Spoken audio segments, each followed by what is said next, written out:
नमस्कार दोस्तों, जैसा कि आपको पता ही है गर्मी अपने पूरे उफान पर है और बड़े आलस्य भरे दिन आ गए हैं।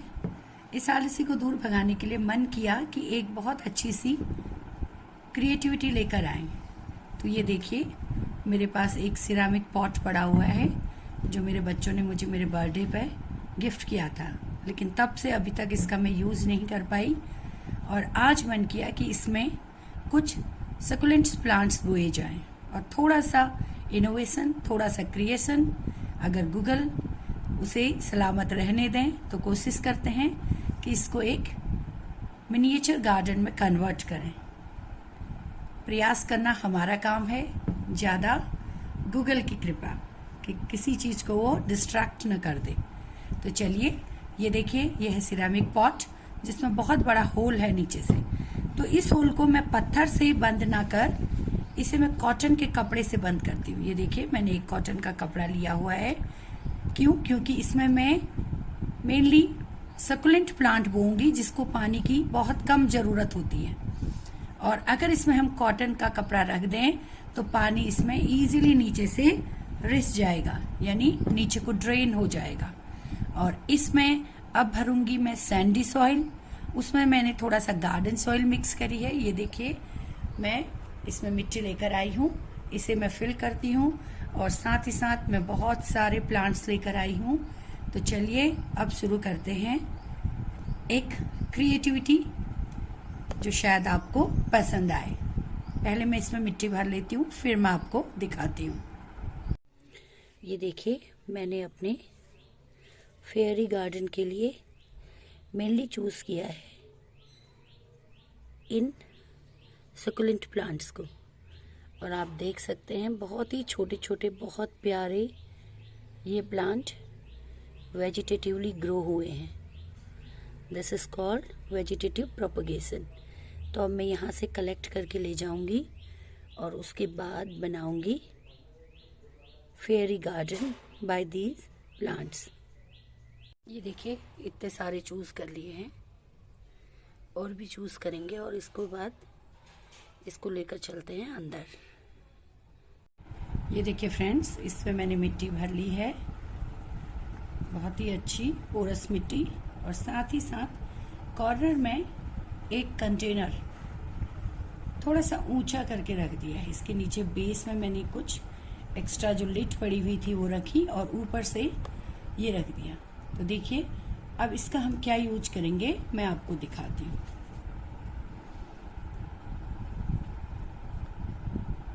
देखिए, सबसे ऊपर मैं इसमें एक कॉन्सेप्ट लेके चल रही हूँ जिसमें ये इस तरह के प्लांट जो हैंगिंग प्लांट के रूप में बहुत अच्छे लगेंगे।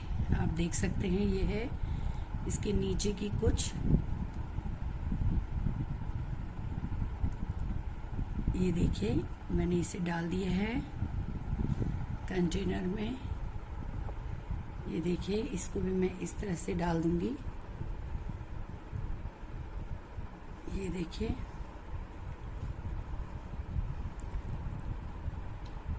और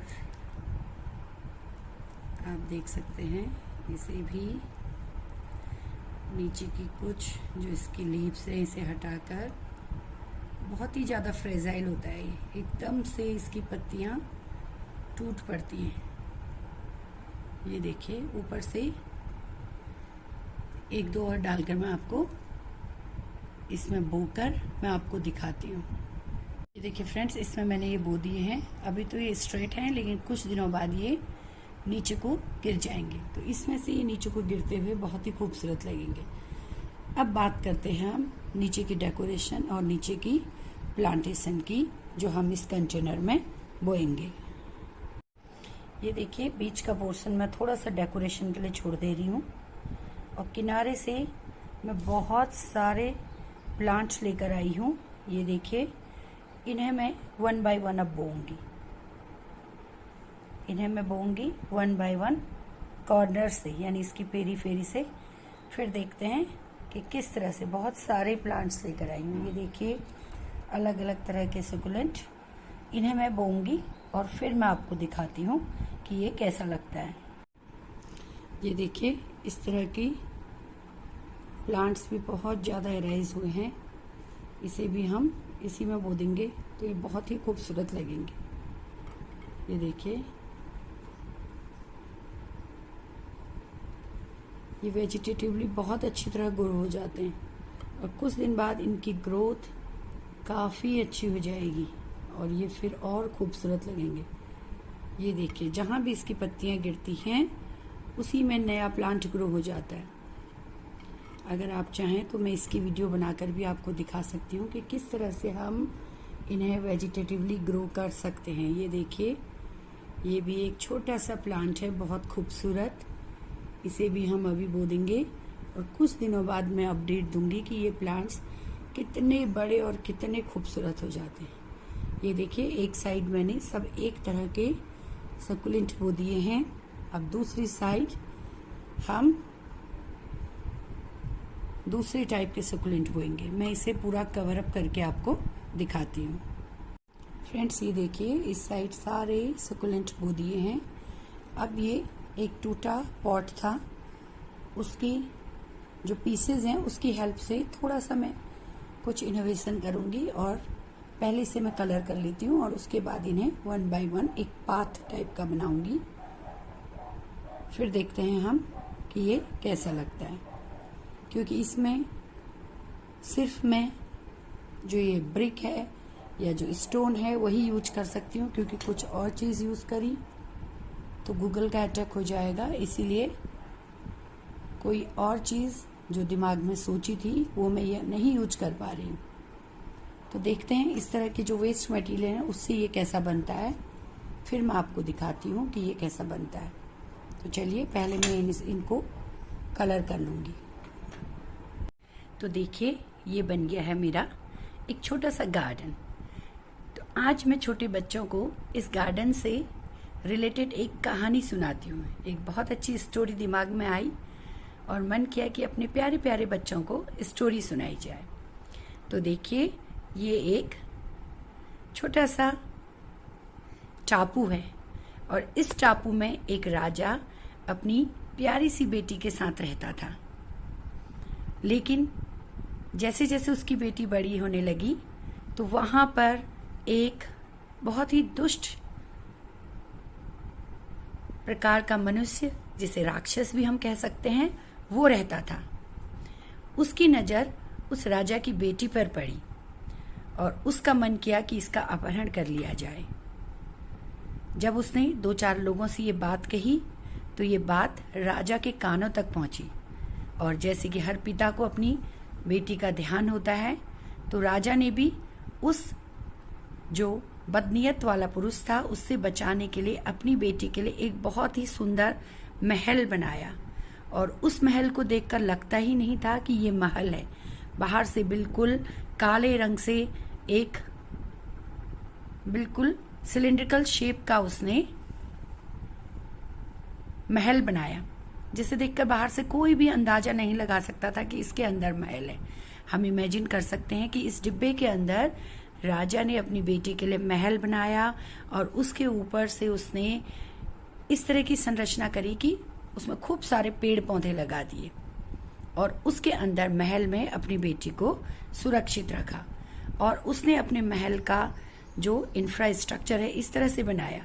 ये देखिए, ये है एक पुल, जिस पुल के ऊपर बहुत सारे पत्थर थे, लेकिन अगर जैसे ही कोई भी बदनीयती से इस पुल को पार करने की कोशिश करे, इस रास्ते को पार करने की कोशिश करे, तो इसके नीचे था दलदल, वो उस दलदल में समा जाता। और साथ ही साथ यहाँ उसने बहुत सारे पेड़ पौधे लगाए, जिससे कि चारों ओर एक घना जंगल हो गया। अब पिता का अपनी पुत्री की तरफ प्रेम देखकर देवता भी प्रसन्न हो गए और देवताओं ने एक परी को भेजा। वो परी अपनी दृष्टि से, अपनी जो शक्तियां हैं उससे इस महल की रक्षा करती और इस दुष्ट राक्षस को हमेशा दूर रखने की कोशिश करती। लेकिन राक्षस भी कम नहीं था। उसने सोचा कि मैं कैसे इस राजकुमारी का पता लगाऊं, क्योंकि उस राजकुमारी के महल के बारे में अभी इस दुष्ट राक्षस को पता नहीं था। तो कोशिश करता है कि मैं कैसे पता लगाऊं कि आखिर वो राजकुमारी गई कहाँ, और वो पूरे भेद तोड़ने की कोशिश करता है। लेकिन राजा का यह दलदल नुमा रास्ता, राजा का यह जंगल जिसमें विभिन्न प्रकार के पेड़ पौधे और सबसे ज्यादा राजकुमारी की रक्षा करती यह परी, जो राजकुमारी को इस खंडहर के पीछे, इस महल के पीछे छुपा कर रखती। ये देखिए, यह है राजकुमारी और यह है परी। तो ये थीम थी मेरे इस ट्रे गार्डन की। आप बताइए कि ये राक्षस किस तरह की कोशिश करेगा कि वह राजकुमारी को पा सके, और यह परी किस तरह से कोशिश करेगी परी के साथ साथ वो पिता का आशीर्वाद कैसे काम करेगा इस राक्षस से अपनी बिटिया को बचाने में। तो ये है पूरा एक मिनिएचर गार्डन, एक ट्रे गार्डन, जिसकी थीम में मैंने ये बना दिया है एक बुरी दृष्टि वाला राक्षस, और ये है हमारी परी और उसकी गोद में छोटी सी नन्ही सी प्यारी राजकुमारी। तो कैसी लगी आपकी थीम? और इसके अंदर है महल, जो अंदाजा ही नहीं लगा सकेंगे कि इसके नीचे कैसा महल है। तो आपको कैसी लगी मेरी स्टोरी और कैसा लगा मेरा गार्डन, आप बता सकते हैं, कमेंट्स कर सकते हैं। ये देखिए, और इसमें कुछ ज्यादा इनोवेशन नहीं कर पाऊंगी। क्यों? क्योंकि एक शैतान गूगल मेरे पास भी है जो सारी चीजें उठा ले जाता है। वो शायद इसको भी उठा ले, तो इसके लिए भी कुछ प्रोटेक्शन मुझे करनी पड़ेगी। तो देखिए फ्रेंड्स और प्यारे बच्चों, आप बताइए आपको कैसी लगी, और अगर आपको अच्छी लगी तो इस तरह की स्टोरीज मैं आपके लिए लेकर आऊंगी जिसमें लास्ट में उसका रिजल्ट भी मिले। Thank you, have a nice day, and please give your support, give your like and subscribe my channel and share it to your friends. Thank you.